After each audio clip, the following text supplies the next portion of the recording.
The Aldecaldos Nomad family formed as a result of Los Angeles falling into disarray. Their story began with Juan Aldecaldo.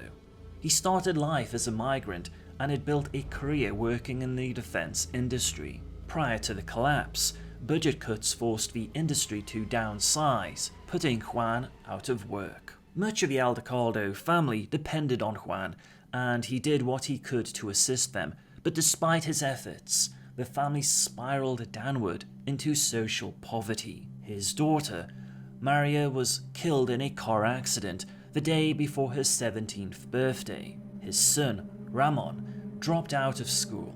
He started dating a Filipino girl who was a member of the Red Dogs gang. Ramon died in a robbery homicide on his 19th birthday. When the media came to interview Juan, he spoke with candor of what had transpired. The interview went viral. At his son's funeral, over 9,000 people attended. His parish priest, Yona Dominguez, aka the Padre, gave an impassioned speech that brought the crowd to tears. They had all lost something to gang violence. After the funeral, Juan became despondent. Cancer had claimed his wife years earlier.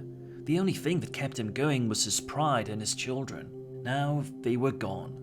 Eventually, Juan joined Father Dominguez at his mission, assisting orphans. One day, both were injured following a drive-by attack. Aldecaldo subsequently became irate at seeing others forced to bear the same loss as he had. They armed themselves, gathered the faithful, and kept watch from the rooftops. Slowly, block after block was reclaimed from the gangs. Soon, Aldecaldo had a small subdivision in East Los Angeles under his control. Shortly afterwards, the Pit Arco nuclear reactor underwent a meltdown. The Aldecaldo group was hired by the federal government to begin reclaiming specific resources, and the Nomads were in business. The Nomads continued to prosper under Juan's guidance with a financially lucrative Mexico City redevelopment contract. When the Aldecaldo clan returned to the US in 2015, they brought back Johnny Silverhand, who had spent the best part of 2 years hiding after the Arasaka Tower riot on April 13th, 2013. They also had a new leader, Santiago, who had helped Silverhand in the attempted rescue of Alt Cunningham. In 2020, Santiago's Aldecaldos and the Jode Nomad groups would collaborate with Dr. Richard Storm of Storm Technologies to rebuild Chicago. The project would soon collapse as Arasaka detonated a bioweapon in Chicago to deny the city to Militech. While escaping Chicago, Santiago's convoys were maliciously attacked by the Raffin Schiff.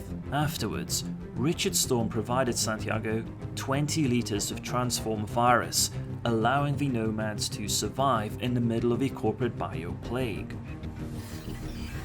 Following the Fourth Corporate War, 2 million people in Night City were left homeless due to the nuke, either directly or because of flooding from the liquefaction of the city's foundations. Survivors fled into overcrowded tent cities in the surrounding suburbs of Nova Oak, Westbrook, Pacifica, and Haywood. Night City turned to the Aldecaldos and the Stormtech Corporation for help. With the experience gained during the Chicago project, the Nomads were uniquely equipped to construct extensive temporary housing from shipping containers and later former crate modules brought in by rail and sea. The story of Aldecaldos would be told by Santiago's son, Trace Santiago.